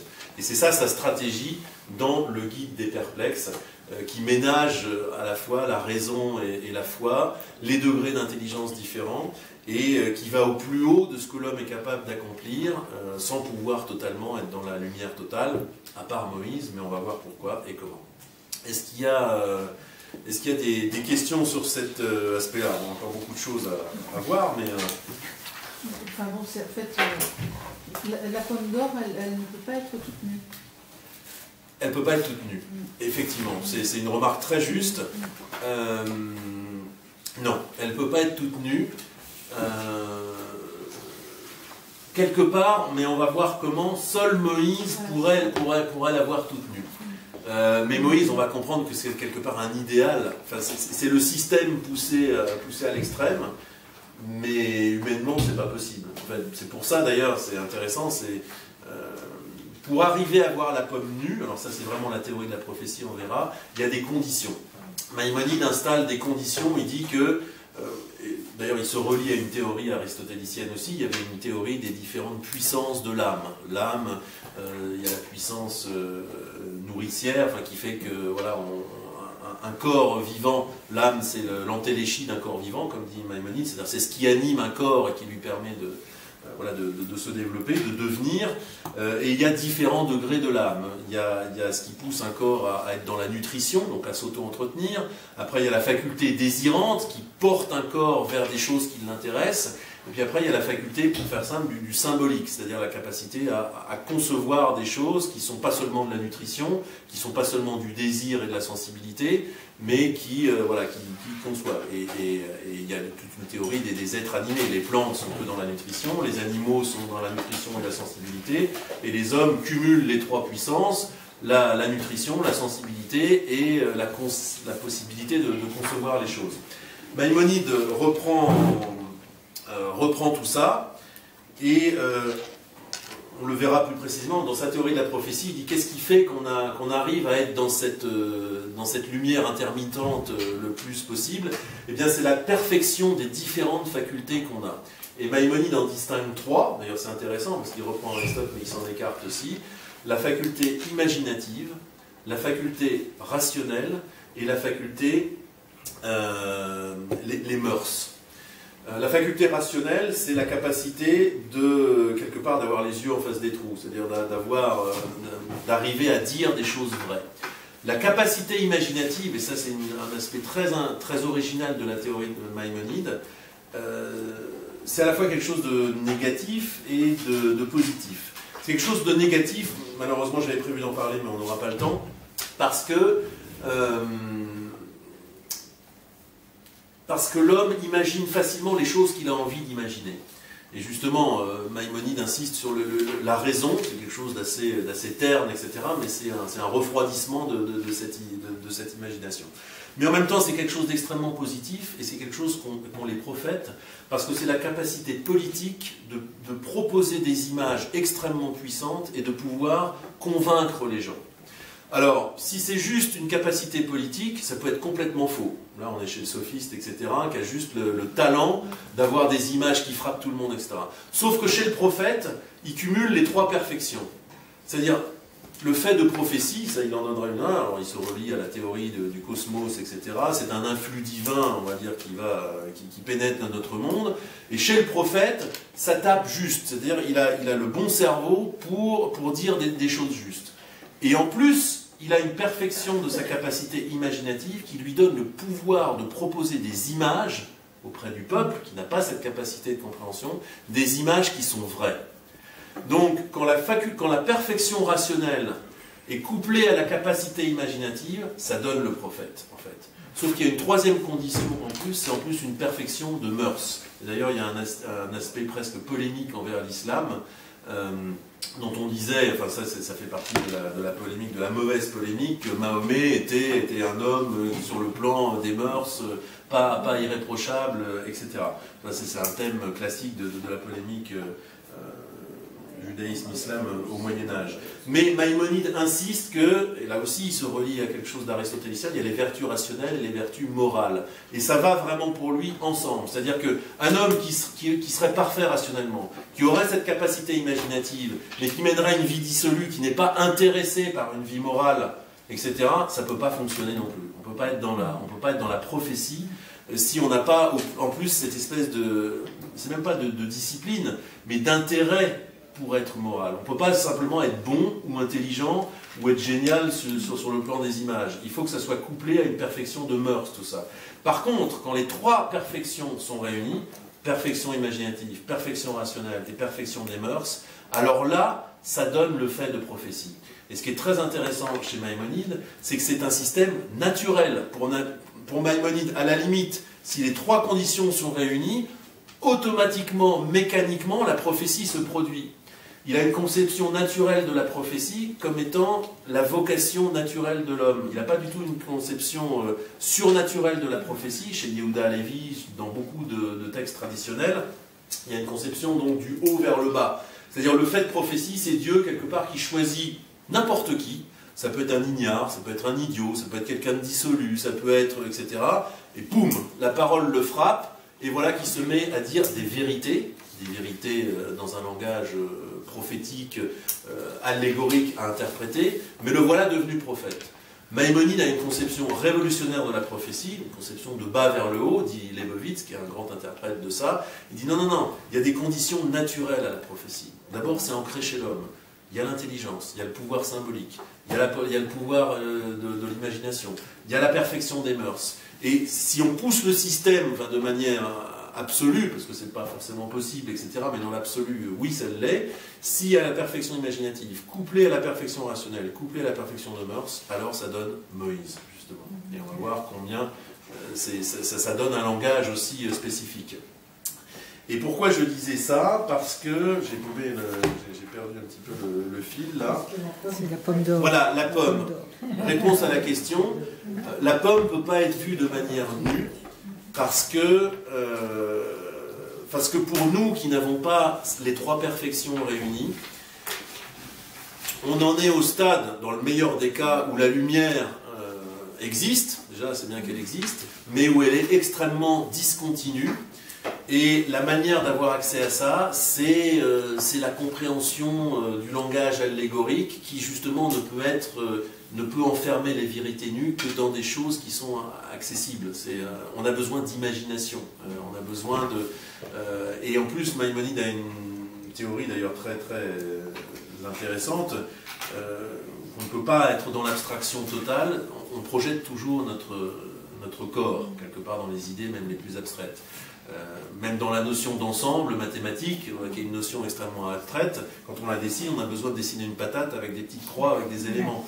Voilà le maximum de l'intelligence humaine, même quand c'est des idées abstraites. On projette encore du corps. Il faut imaginer quelque chose de présent, il faut imaginer un corps. Et on voit tout l'enjeu justement d'arriver à avoir une notion non corporelle de Dieu, même nous qui nous targuons sans doute d'être très intelligents et à un stade beaucoup plus avancé que la croyance primitive. En fait, on ne peut pas imaginer Dieu autrement que quelque part dans un corps non plus. C'est-à-dire que si on gratte un petit peu nos idées, le corps il est toujours là. Donc Maïmonide met l'enjeu très très haut. Mais effectivement, pour Maïmonide, la vérité humaine, c'est qu'on ne peut pas imaginer, on ne peut pas voir la pomme d'or nue. En fait. C'est une façon très, très belle et très directe de le dire, mais... Il y a une autre chose qui m'interpelle, c'est au niveau de l'imagination, parce que l'imagination, elle est propre à un individu. Donc là, si la prophétie c'est pour... c'est quelque chose qui passe par un individu, mais la prophétie est pour tous. Donc comment... où se place l'individu justement dans cette prophétie pour tous? Enfin, je ne sais pas si je me suis... Absolument, c'est très très clair et c'est une très bonne question. Parce que Maïmonide en parle, mais je vais y venir finalement, parce que je vois qu'il reste 20 minutes, on va un petit peu plus. Non, c'est ça? Il reste moins. Moi j'ai 9h moins 20 là, non? C'est 8h30. Ah, c'est 8h30. Oui. Ah oui, non, j'étais du temps où c'était de... Alors, bon, on va faire ça. Excusez-moi. Oui, c'est vrai, j'étais resté du temps où c'était 2 heures. Pour moi, c'était... On a perdu 20 minutes. C'est exact. À travers le dernier aspect que je vais aborder maintenant, c'est finalement les degrés du langage. On a commencé par Perusha Mishnah qui de manière très carrée distinguait les 5, etc., 5 modalités du langage. Et bien finalement on va boucler, on va récapituler tout ça, toutes les dimensions imaginées par Maïmonide pour caractériser la dignité du langage se retrouvent dans sa théorie de la prophétie. Et le fait que Moïse, finalement, soit le plus grand des prophètes, et on va voir pourquoi. Et on va répondre par là même à votre question, mais pas tout de suite. Voilà, mais en tout cas, je vais l'inclure dedans. J'ai donné un descriptif rapide de la théorie de la prophétie. Pour Maïmonide, c'est un influx divin qui passe à travers les différentes sphères, etc. On imaginait qu'il y avait différentes sphères, il y a des planètes, etc. Et que notre sphère, chaque sphère est dirigée par une intelligence, une espèce d'entité, et la sphère sublunaire, celle qui est sous la Lune, la nôtre, ce monde changeant, etc., là on est chez Aristote aussi, est dirigée par ce qu'on appelle l'intellect agent, l'intelligence, c'est celle qui est préposée à notre monde. Et la capacité du prophète, c'est qu'il arrive à se connecter avec cet intellect agent, donc qui véhicule quelque part l'influx divin, et donc il est en prise avec la vérité divine, on va dire. Ça frappe sur sa faculté rationnelle, chez lui elle est parfaite, donc il n'y a pas de distorsion. Enfin, si elle est parfaite, il n'y a pas de distorsion. Par ailleurs, il a la perfection de la faculté imaginative, donc il arrive, cette vérité totalement abstraite, à l'exprimer à travers des images qui sont justes. Et en plus, présupposément, c'est un homme parfait du point de vue des mœurs, c'est-à-dire c'est un homme intéressé tout simplement à aller dans une certaine direction et pas d'être dissolu, etc. Donc il y a une concomitance. Sauf que ça, ce que je viens de décrire, c'est la prophétie façon théorique. En fait, il y a plusieurs degrés. Il y a le degré des prophètes, en général, et le degré de Moïse, qui est un prophète complètement à part des autres. Alors pourquoi c'est un prophète à part des autres? D'abord parce que, la phrase du Deutéronome, l'Okam Navi Od Be'Israël, c'est une phrase qui se trouve dans la Bible. Il ne s'est pas levé de prophète en Israël, que Moshe, comme Moïse, Asher Yado Adonai Panim El Panim, qui a connu Dieu, Panim El Panim, face à face. Et en fait, dans ce petit bout de phrase, etc., il y a pratiquement tout qui est contenu. Maïmonide cherche à définir c'est quoi la différence de la prophétie de Moïse par rapport à tous les autres prophètes scripturaires. D'abord, il établit le fait que la prophétie n'a lieu que dans des songes ou des visions, en général. C'est-à-dire des états, on dirait, de conscience modifiés aujourd'hui, maintenant. Et que la plupart des prophètes, ça fonctionne de manière alternative. Et là, on retrouve l'image primordiale de Maïmonide sur la lumière, qui est, par exemple, même Jacob, qui est considéré comme un très grand prophète, nous dit Maïmonide, quand il a cru que son fils Joseph était mort, il était fondamentalement ravagé, triste. Et la prophétie ne peut arriver que chez un homme heureux, c'est-à-dire un homme pleinement conscient de ses facultés. Et Jacob a cessé de prophétiser tout le temps qu'il a cru que Joseph était mort.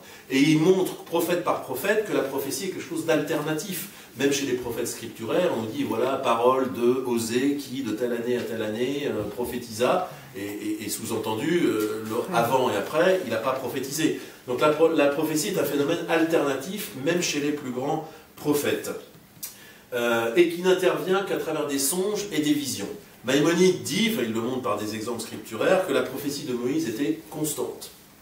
Donc il n'était pas sujet à des épisodes de vie, etc. Et qu'elle n'avait pas lieu, qu'il faut interpréter le panim el panim de cette manière, qu'elle n'avait pas lieu dans des convulsions, des tremblements, dans des songes et des visions, mais panim el panim, c'est-à-dire l'image, c'est l'image de quelqu'un qui est en train de converser à quelqu'un, de manière naturelle. Pas d'état de conscience modifié, pas de grands éclairs, etc.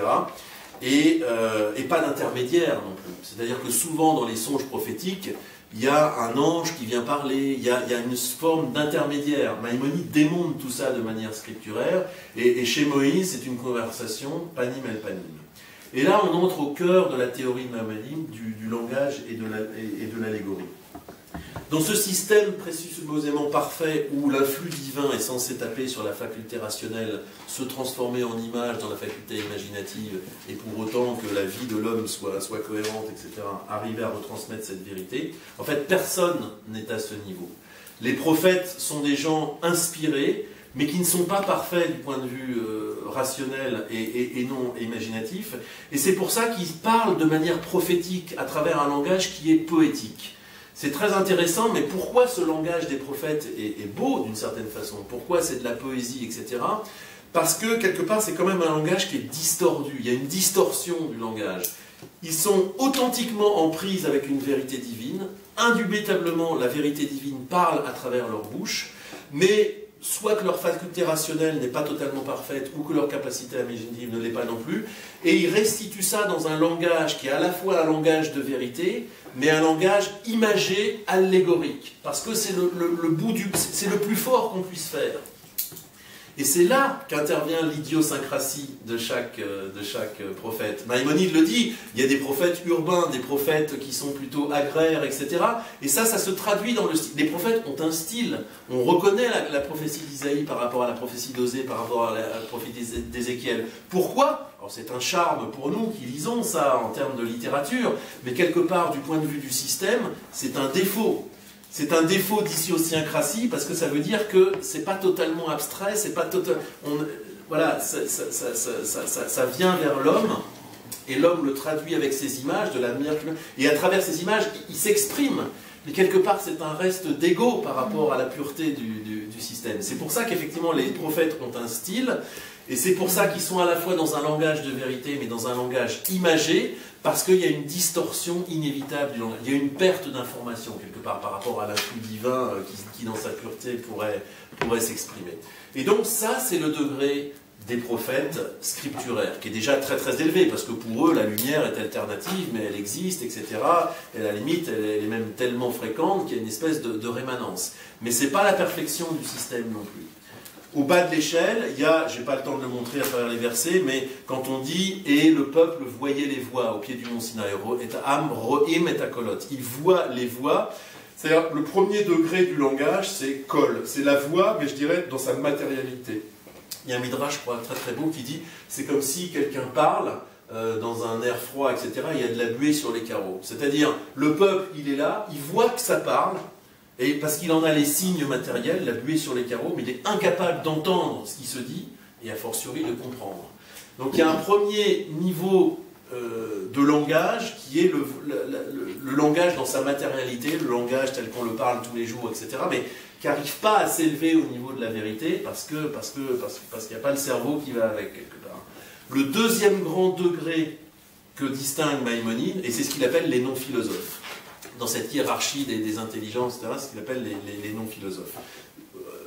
On peut être des gens très intelligents, on parle de manière utilitaire, fonctionnelle, etc., mais le langage ne s'élève pas, n'arrive pas à cliquer en quelque sorte pour se relier à Dieu et aux vérités qu'il y a à comprendre.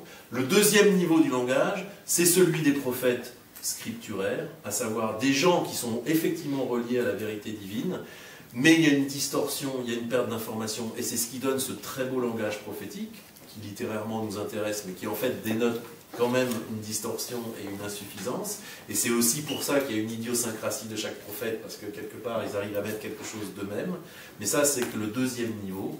Et le troisième niveau absolu, qui est celui de Moïse, qui est donc pas dans des rêves, ni des convulsions, ni des tremblements, ni des visions, qui est panim el panim, c'est-à-dire de manière très calme, comme quelqu'un qui est en train de parler, c'est une image, et qui est de manière continue, sans ces lumières, etc., eh bien c'est le degré absolu, et ça donne quoi? ça donne le fait que Moïse ne parle de rien, en fait. Moïse, il fait juste une chose, il pose la loi. C'est-à-dire que le degré suprême qui correspond à la perfection des trois facultés et, je dirais, la totale équanimité, la totale tranquillité du phénomène de prophétie chez Moïse, ça donne quoi? Ça donne une parole prescriptive. Et là, on retrouve l'étincelle initiale du Pérouche à la Mishnah. Le plus haut degré de langage, c'est pas le langage qui dit quelque chose de quelque chose, le langage apophantique, comme on dit en philosophie, qui dit l'être, etc. C'est le langage qui dit ce qu'il faut faire. Et Maïmonide dit, Moïse est le seul être humain qui se soit posé devant d'autres êtres humains pour leur dire, voilà la loi. Abraham, qui est quelque part le plus grand des prophètes après Moïse, c'est quelqu'un qui a eu recours à des enseignements, à sa fachot, comme on dit. Il a fait des âmes, et le commentaire dit, qu'est-ce que ça veut dire? Ça veut dire qu'il a enseigné le monothéisme, il a eu des intuitions géniales, très grandes, c'est le fondateur de notre peuple, mais il a enseigné, c'est-à-dire il a parlé de manière humaine, en disant des vérités, etc. Mais c'est un langage qui reste descriptif encore, un langage pédagogique. Moïse a totalement dépassé ça. Il n'est plus dans le descriptif, il n'est plus dans le cognitif, il n'est plus dans il est dans la prescription. Le degré le plus haut de Moïse, parce qu'il était parfait, c'est que c'est un type qui vient devant les hommes et qui dit, voilà ce que Dieu a dit. Paf, paf, paf, paf, paf. Un langage purement prescriptif. Et on retrouve quelque part cette intuition fondamentale de Maïmonide que le plus haut degré du langage, c'est pas le langage qui sert à dire passe-moi le sel, ni même à dire des très belles choses, etc. C'est le langage de la prescription, d'Ibur HaMitzvah. Et alors, on a un système absolu là. Et au passage, c'est une très belle explication qui en découle, en tout cas c'est une des conséquences du système de Maïmonide. Théoriquement, ce dont il faut se souvenir, c'est que c'est quand même un système naturel. La prophétie est un phénomène naturel qui dépend intégralement de la perfection des qualités. Alors, en théorie, sur le papier, tout le monde peut le faire. Bon, historiquement, il n'y en a qu'un seul qui l'a fait, c'est Moïse, parce que dans la théorie, on ne peut pas être dans la perfection rationnelle, dans la perfection imaginative. Il y a trop de facteurs qui rentrent en jeu. Et il en tire une conséquence absolument magnifique. Son explication du fait qu'il n'y a qu'une seule loi, et pourquoi n'y aura-t-il qu'une seule loi, et que par définition, il ne peut pas en avoir d'autres, c'est parce que le degré de perfection de Moïse est unique. Et par définition, il ne peut pas y avoir d'autres hommes qui puissent avoir ce degré de perfection. Donc encore une fois, dans l'absolu, ce ne serait pas impossible qu'il y ait une deuxième loi, sauf qu'il n'y en aura jamais une deuxième, parce que le degré atteint par Moïse est absolument unique, et c'est un fait naturel de prophétie. Voilà donc, pour boucler, avant de répondre peut-être à quelques questions, sur le langage chez Maïmonide. Le langage a toutes ses dimensions, linguistiques, théologiques, démontrer la non-corporéité de Dieu, arriver à dire ce que l'on croit et croire ce que l'on dit, mais à un niveau extrêmement loin, sinon c'est le danger d'idolâtrie. Et puis, fondamentalement, une théorie couplée à la capacité de connaître. La capacité de connaître, c'est quoi? C'est une capacité prophétique qu'on a tous. Fondamentalement, la prophétie est une capacité humaine qui dépend de certaines perfections imaginatives, rationnelles et une perfection de mœurs. Il nous appartient de la porter au maximum, sauf qu'effectivement, factuellement, c'est pas possible. C'est ce qui explique qu'on ait accès à la vérité de manière alternative, à travers des lumières qui brillent de manière plus ou moins intensément selon chacun. Chez beaucoup aucunement, et quand on pousse le système à sa perfection, on atteint le degré prophétique de Moïse, et ce degré prophétique est couplé à un degré de langage qui est en fait celui que Maïmonide a en tête, le langage prescriptif. C'est-à-dire que la perfection du langage chez Maïmonide, en fait, c'est la mitzvah, c'est la prescription, et plus du tout la description. À un degré juste en dessous, il y a le degré de tous les autres prophètes qui s'expriment de façon prophétique, à savoir des images de vérité, mais emballées dans du langage allégorique qui reste à décoller, les pommes d'or dans les filets d'argent. Voilà. Et seul Moïse, quelque part, a vu la pomme d'or directement et de manière très calme. Voilà, les amis, la théorie du langage chez Maïmonide. Est-ce qu'il y a des remarques ou des questions ? Est-ce que c'est pas Dieu qui décide dire qu'en fait, qu'il n'allait pas. Alors, ce qui est intéressant, c'est que chez Maïmonide, alors oui et non, parce que Maïmonide est retenu par un ultime scrupule, mais ça c'est typique de la théorie de la stratégie de l'ésotérisme chez Maïmonide. Il commence par dire, en général, les gens pensent de la prophétie que c'est surnaturel. C'est Dieu qui décide de frapper sur le pauvre ignorant, sur l'ignare, boum, d'en faire un prophète.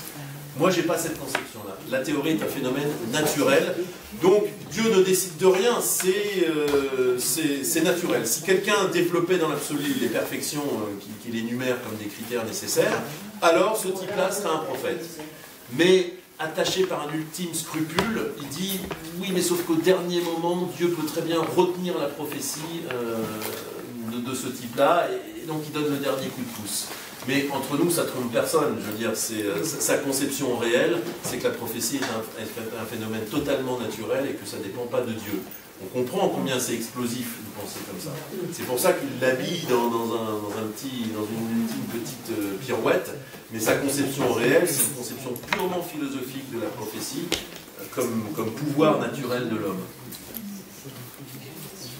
Oui ? On a parlé d'image vraie, en fait, avec l'idée imaginative du prophète. Oui. Image vraie, déjà, c'est une formulation qui est un petit peu difficile à comprendre. Mais du coup, ça m'angoisse. Est-ce qu'on ne peut pas complètement se tromper? C'est-à-dire avoir cette sensation d'image complètement vraie qui soit complètement fausse. Après, j'ai parlé du prophète, parce qu'en fait, moi, je pense je vais prouver l'atmosphère de maximum, mais je pense aux gens qui partent se faire exploser. On a parlé d'or, d'argent, et de plomb. Je pense aux gens aux idolâtres, qui sont, par exemple, les gens qui partent se faire exploser en ce moment, qui sont totalement dans l'idolâtrie, donc ils sont totalement, on va voir comment ça peut être plus faux que ça et plus contraire aux prescriptions de Dieu, mais qui ont le sentiment de vraiment croire, d'une foi inébranlable. Donc est-ce qu'on peut pas complètement se tromper avec cette histoire de... Malheureusement, si. Il y a un exemple de ça dans la Bible, c'est Pinchas. Pinchas, c'est le zélote, c'est le zélé qui, au nom de Dieu, quand même tue donc un couple qui prend à forniquer dans la tente du camp, etc. Et il y a un commentaire de... Alors, il y a plein de commentaires pieux et classiques là-dessus, ah, Pinchas, le zélé, heureusement, a rétabli l'ordre dans le camp, et d'ailleurs ça a stoppé l'épidémie qui se faisait, etc. Il a stoppé l'idolâtrie, etc. Et Leibowitz a un très très beau commentaire là-dessus en disant, bon, Pinchas est un personnage effectivement qui est magnifié par la tradition, mais en disant, mais il faut se garder d'en faire un exemple. Il s'en tire comme ça, il dit, qui est à ce niveau pour se croire Pinchas soi-même?